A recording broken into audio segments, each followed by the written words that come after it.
Bonjour, nous sommes en 2015. Nous sommes dans le groupe de prière Gloire à la Sainte Trinité. Et Achille Ndébi m'a demandé une vidéo sur le rosaire. Avant d'en parler, je voudrais montrer ce que c'est qu'un chapelet pour ceux qui n'en ont jamais vu. C'est ce collier qui, quelquefois en Europe maintenant, est porté par les jeunes filles autour du cou. Mais en fait, c'est un chapelet chrétien. Le rosaire, lui, voilà à quoi il ressemble. Voici ici un rosaire porté par un frère dominicain, donc à la ceinture. Sauf que c'est un rosaire ancien, avant la réforme du Saint-Pape Jean-Paul II. À l'époque, le rosaire contenait 3 chapelets, les mystères joyeux, donc l'enfance de Jésus, les mystères douloureux, la passion de Jésus, et les mystères glorieux, la résurrection de Jésus, son ascension, et aussi la gloire de Marie. Le pape Jean-Paul II a rajouté les mystères qui manquaient, les mystères lumineux, juste après les mystères joyeux, pour méditer à l'évangile de Jésus-Christ. Donc, le rosaire actuel, il possède 4 chapelets, et non pas 3 comme celui-ci. Pour la manière dont on récite le chapelet, je fais confiance à Achille qui l'expliquera à chacun. Mais ce que je voudrais d'abord, là, c'est regarder pourquoi les catholiques et les orthodoxes donnent une place si importante à la Vierge Marie. Pour le comprendre, il faut comparer avec ce qu'en disent les protestants. Les protestants disent « Jésus-Christ, qui est Dieu qui s'est fait homme, est le seul et absolu médiateur. Nous sommes incapables de collaborer à quoi que ce soit.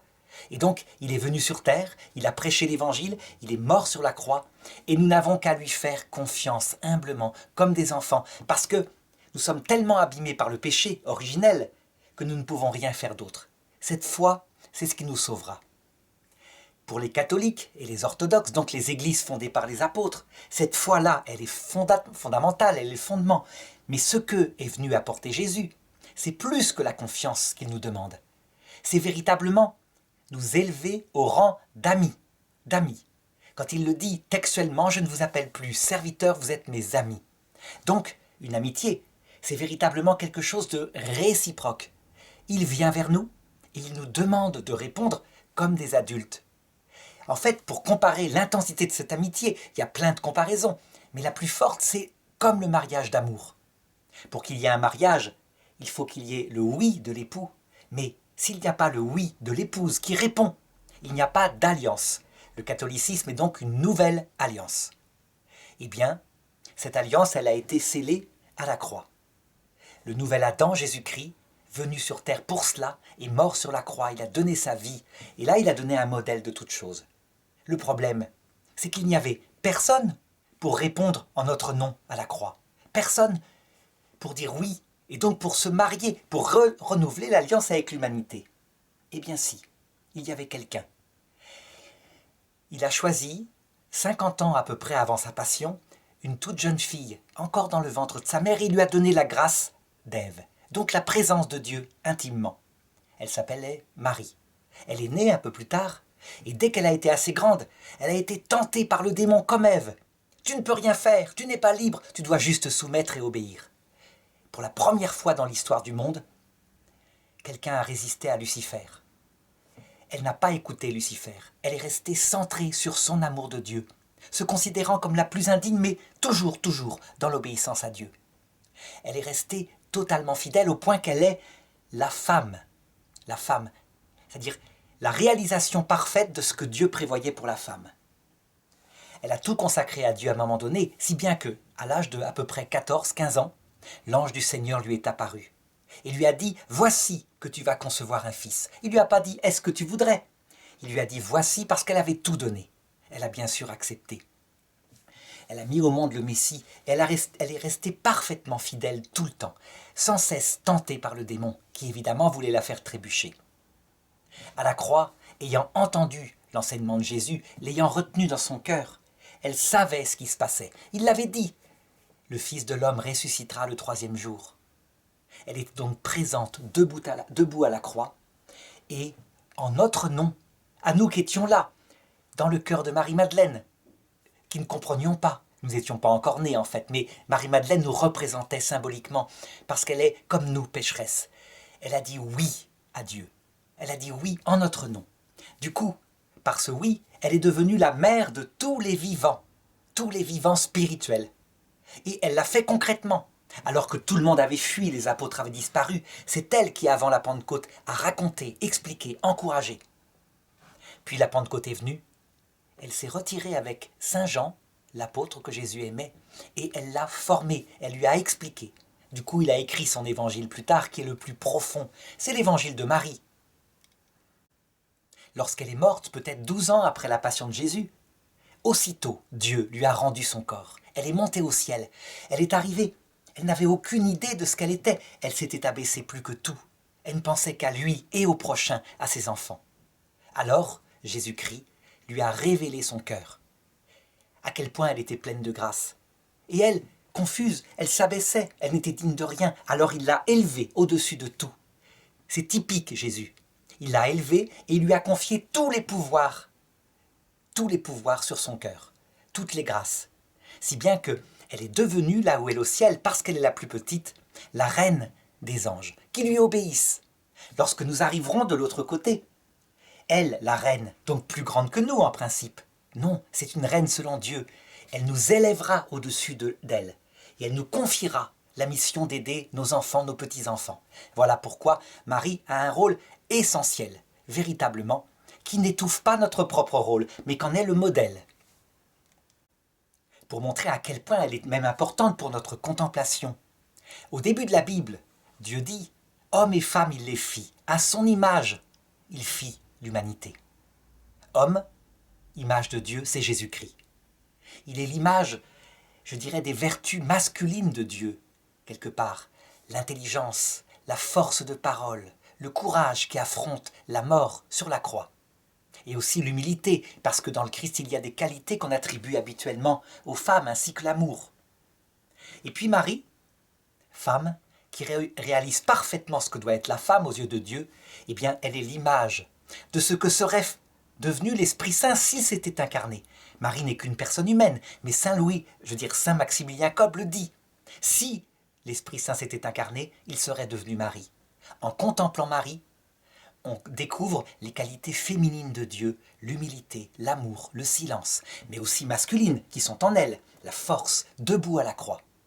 Si bien que, ensemble, le cœur de Jésus et le cœur de Marie révèlent le plus parfaitement qui est Dieu. Ne l'épuise pas. Ça veut dire que chaque saint du ciel aussi est image de Dieu. Mais voilà, un autre rôle de Marie. Alors, ceci étant montré, maintenant, venons-en au rosaire. Dans toutes ses apparitions, Marie, systématiquement, depuis 1830 et le grand cycle de toutes les apparitions reconnues, jusqu'à la dernière en date, celle de Lipa, aux Philippines. Elle porte le rosaire. Elle demande à ses enfants de réciter le rosaire. Il y a une raison précise, si bien que le rosaire se répand même chez les orthodoxes, qui ne sont pas catholiques, mais qui ont Marie aussi auprès d'eux. Dans toutes les églises orthodoxes, séparées de Rome, mais qui ont la foi apostolique, la foi des apôtres. Alors pourquoi la prière? Pourquoi conseille-t-elle, demande-t-elle tellement la prière, et en particulier le rosaire? D'abord la prière. Rappelons que ce qui fait la vie chrétienne et qui fait qu'on ne peut pas être chrétien, c'est d'abord l'amour de Dieu. Et l'amour de Dieu, c'est pas seulement quelque chose comme ça en l'air, c'est une fréquentation d'un ami. La prière, c'est on lui parle, il nous répond dans son silence, on le fréquente. On ne peut pas être chrétien sans prière, quelle que soit la forme.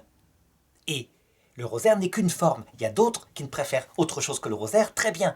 Mais s'il n'y a plus de fréquentation de Dieu par la prière, il n'y a plus rien. Même l'Eucharistie n'a sa valeur que si cette prière est là. Le deuxième commandement, c'est l'amour du prochain. Il est identique au premier, mais il est issu du premier. Cette prière, c'est donc comme l'acte d'un amour d'amitié. Et parce que nous sommes humains, eh bien, tout au long de notre vie, cette amitié, elle va grandir, elle va connaître des épreuves. En fait, Sainte Thérèse d'Avila, elle décrit les épreuves de la vie chrétienne avec Dieu, pour ceux qui s'y consacrent vraiment, par analogie avec ce qui se passe dans le mariage. Ça ressemble très fort. Et donc, cette comparaison va permettre de comprendre pourquoi le rosaire, il est valable, il est utile pour chacun des âges de la vie spirituelle. Il peut accompagner toute la vie et la faire grandir. Alors, pour le comprendre, voilà, rappelons comment on récite le rosaire. Il y a d'abord un Notre Père à chaque mystère qui va être médité. Par exemple, si je prends le premier mystère joyeux, l'Annonciation, On va méditer un mystère en récitant d'abord à Dieu un Notre Père, et puis en égrénant « Dis, je vous salue Marie », tendrement. Et ça se termine par « Gloire au Père, au Fils, au Saint-Esprit », comme il était au commencement, maintenant et toujours, et pour les siècles des siècles. Ça veut dire qu'en fait, il y a dans le rosaire d'abord le cœur qui s'adresse à Dieu, le Père, puis à Marie, et qui regarde Dieu par Marie. Donc le cœur, l'amour est pris, mais pas seulement, c'est ça qui est fantastique. En même temps, on réfléchit à un mystère. Ce mystère, c'est pas quelque chose d'intellectuel du style « on va réfléchir à ce que c'est que la transsubstantiation ». Non, c'est quelque chose de concret qui s'est passé. L'ange est apparu à Marie. Quelle forme il avait? Est-ce qu'elle l'a vu de ses yeux? Donc ça prend l'imagination qui se représente cette chose-là. C'est du concret. Mais aussi l'intelligence, parce qu'il y a quelque chose de précieux. Par exemple, il lui dit « pleine de grâce ». Pleine de grâce. Jusqu'à quel point est-elle pleine de grâce? Toutes les grâces? Oui, toutes les grâces. Elle va même les avoir physiquement. Elle est vierge, réellement, dit l'Église. Et elle va être mère en même temps. Elle va accoucher en même temps. Est-ce que c'est possible? Eh bien oui, par le miracle de Dieu. Évidemment, ces grâces-là réfèrent à ce qui se passe dans son esprit. Elle a toutes les grâces intérieures. Le physique ne sert de rien sinon. Alors on va méditer à cela. Donc si je résume, le cœur, l'imagination, l'intelligence sont pris. Tout l'être finalement. C'est une prière complète. Et donc on est porté par cette technique paisible. Et selon les âges de son amour, de sa vie spirituelle, et chacun sait comment ça se passe dans le couple, dans les couples, eh bien on va l'analyser. Le rosaire a son utilité. Sainte Thérèse d'Avila dit, quand on regarde les couples, il y en a de deux sortes qui se forment. Il y a d'abord ceux qui se marient par raison. Par raison, ça veut dire on veut fonder une famille, on cherche raisonnablement quelqu'un de bien. Tant pis s'il n'y a pas de passion, on préfère, on a l'expérience et le conseil de ses parents, quelqu'un de bien, dont on est attiré un minimum évidemment, mais on ne fonde pas sur le coup de cœur. On préfère qu'ils ne boivent pas, qu'ils travaillent, etc. Du coup, ce mariage-là de raison, il va se développer d'une façon spéciale. C'est un choix mutuel qui se renouvelle tous les jours. Eh bien, ça se passe pareil pour ceux qui sont catholiques ou orthodoxes depuis leur naissance. Ils ont toujours été à la messe et souvent, eh bien, ils sont habitués. Ils n'ont pas tellement de passion à aller à la messe, ils ne sentent pas la présence de Dieu, mais ils ont la foi et ils comprennent qu'il faut aimer Dieu. Eh bien, dans ce cas-là, ils vont avoir une vie chrétienne choisie, raisonnable, difficile par rapport à ceux qui se convertissent et qui tout d'un coup sont en larmes avec le baptême de l'Esprit Saint et tout et tout. Le rosaire va donc leur servir, selon 3 âges, dit sainte Thérèse d'Avila. En premier, ils veulent entrer dans la vie chrétienne, bien, ils vont se mettre à réfléchir volontairement, à méditer le rosaire. C'est une prière comme cela. Donc, les mystères du rosaire vont nourrir leur intelligence, leur imagination, et du coup, va éveiller dans leur cœur l'amour, parce qu'ils comprennent l'intérêt, que c'est central. Et puis à un moment donné, il y aura des sécheresses, ils vont s'ennuyer, c'est fatal. On n'est pas toujours dans cette volonté. Eh bien, l'ennui qui vient sera, je dirais, pallié par le fait qu'il y a des choses intellectuelles à découvrir dans le rosaire. Les mystères sont infinis, il y a de nouvelles découvertes à faire. Et donc, ça peut faire passer cette deuxième phase que connaissent les couples lorsque c'est le quotidien. Si bien qu'au bout d'un certain temps, s'ils ont été fidèles après cette phase de sécheresse, eh bien, toute la vie, en disant le rosaire, ils gardent une fidélité stable et attendent la venue du Christ à travers les derniers mystères glorieux, l'Assomption, le couronnement de Marie, puisque c'est ce qui nous attend aussi à l'heure de notre mort. Notre âme montera au ciel, et Dieu, en nous voyant, nous couronnera roi de son cœur si nous avons bien été comme il faut, tout humble et tout amour. Donc, pour tous ceux qui vivent cette forme de vie spirituelle qui est formidable, parce que c'est une fidélité à la rame, on se bagarre pour servir le Seigneur, on n'a jamais senti sa présence, mais on l'aime, eh bien, cela, le rosaire les aide fantastiquement. Mais il y a une deuxième façon d'être chrétien, dit sainte Thérèse d'Avila. Il y a ceux qui, ayant beaucoup péché, s'étant séparés de Dieu, ayant vécu sans lui tout d'un coup, par exemple, à l'adolescence ou à l'âge adulte, le découvrent. Ça peut arriver aussi pour des gens qui sont chrétiens de naissance, mais à un moment donné, quelque chose se passe, une présence de Dieu, douce et forte à la fois, on la ressent, le cœur s'enflamme, on tombe amoureux. On tombe amoureux comme par exemple une jeune fille tomberait amoureux d'un garçon. Elle est emballée, son cœur est pris, et du coup elle se met à s'imaginer que c'est le plus beau, le plus gentil. Elle s'illusionne, mais pour le moment elle ne le découvre pas. Eh bien, la vie chrétienne à la 4e demeure, c'est pareil, elle commence comme ça. Et on est comblé de grâce sensible. Et le cœur est là, enflammé, et les chants et les danses viennent aider. Le rosaire, alors, va venir, et il va être récité avec toute la ferveur des Je vous salue Marie. Tout le cœur passionnel peut se mettre dans ces Notre Père. Et on les chante, et on l'aime, et ce sont des bisous, des bisous, des bisous, sans arrêt, par ces choses-là. Ça correspond à cette phase, qui ne va pas durer, malheureusement. Au bout d'un certain temps, les couples mariés le savent, il arrive la nuit des sensations. Il y a moins de sensations. On s'ennuie, c'est le quotidien. Et souvent, c'est une grande épreuve. Surtout pour ceux qui sont romantiques. Ils croyaient que la vie serait éternellement ce qui s'est passé au moment des fiançailles. Non, c'est pas comme ça. Alors, dans la vie chrétienne, c'est pareil. C'est au moment où, allant à la messe, pourtant il y a des chants, etc., on est distrait, on s'ennuie. Et on n'ose pas l'avouer parce que les autres semblent fervents. C'est une phase nécessaire, parce que le Seigneur est en train de nous apprendre à l'aimer pour lui-même et non pas pour le plaisir qu'il nous donne quand on le prie. Alors, évidemment, beaucoup dans ce cas-là divorcent dans les couples, mais beaucoup, au niveau de la vie chrétienne, arrêtent de pratiquer. Le rosaire va donc venir les aider. De quelle manière ? Eh bien, les Je vous salue Marie, si fervents au début, vont être aidés par la méditation dans l'imagination.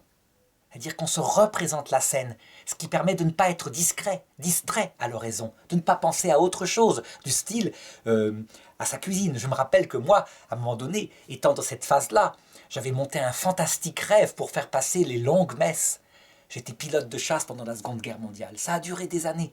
J'aurais mieux fait de dire mon chapelet. Ça comble ce vide, vraiment. Et on y passe tous.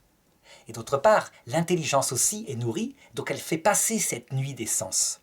Si bien qu'on peut arriver, de cette manière-là, à la 5e demeure, quand le plaisir de prier n'est plus utile, on s'en passe. Oh, quand ça vient, tant mieux, les grâces sensibles, mais quand ça vient pas, c'est pas grave. On aime le Seigneur plus pour lui-même, on réfléchit, on se nourrit, et c'est une prière plus paisible. Un peu comme un couple arrivé dans sa stabilité, après ces moments difficiles de la nuit des sensations. Et puis, il arrive dans la vie chrétienne, dit sainte Thérèse d'Avila, que Dieu envoie d'autres épreuves, parce qu'il veut que nous ne l'aimions que pour lui-même. Il veut façonner notre cœur, pas que nous l'aimions pour l'utilité fantastique que donne le fait de comprendre que nous sommes sur terre et que ça prépare une vie après la mort. Cette deuxième nuit qui arrive, je dirais dans les 6e demeures, c'est la nuit de l'esprit.